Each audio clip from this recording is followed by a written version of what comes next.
Hello there. I wanted to talk to you today about telehealth or telepsychology. Many of you may be seeing ads for this, or maybe your own therapist is offering this service. So I wanted to provide you with a couple guidelines and some potential questions that you may want to ask a therapist if you're looking to receive services online today or even over the phone. So teletherapy or telepsychology definitely has its pros and cons, and it may not be for everybody. So this is why you want to really consider this and make it a conversation when you're calling and asking for these services.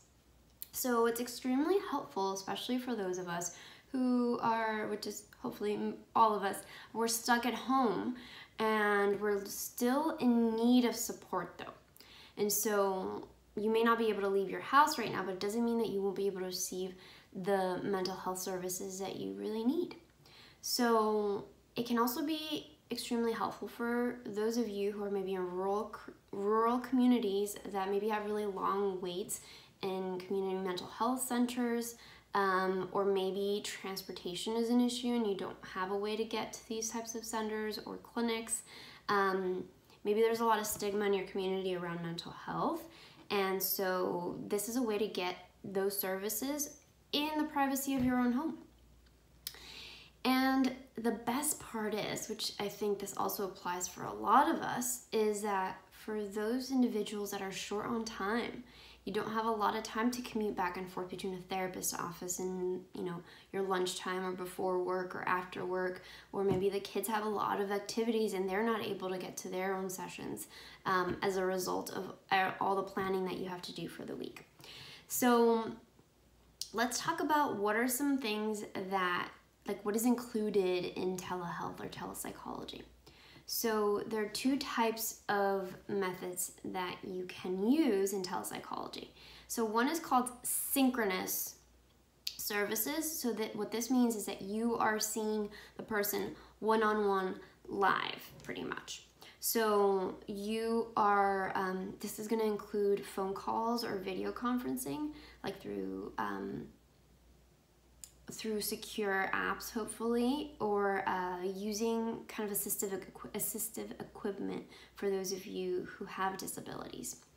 And asynchronous, which is the second type of services that can be used through telehealth, services are more, they have a delay in the therapist's ability to respond to the client.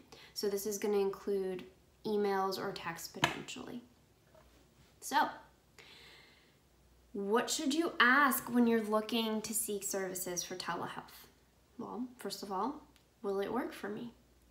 Will I feel connected to my psychologist or to my therapist? Will using these services make me feel more isolated? Or am I even comfortable with the technology? Do I have access to the technology to be able to do these services well and to feel like they're successful?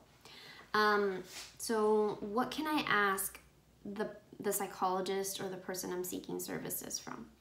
So most likely you're going to need to seek services from someone who is licensed in the same state, typically.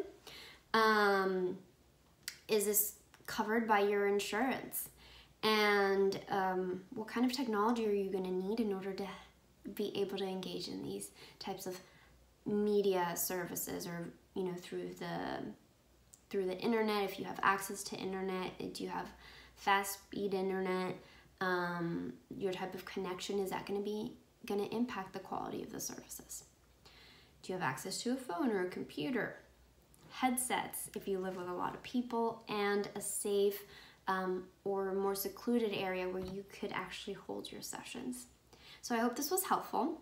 And if you have any questions or concerns or comments, please do not hesitate to write them below. And at Frame of Mind Psychology, I am currently offering telehealth and telepsychology services in the state of Florida. So feel free to reach out. Bye.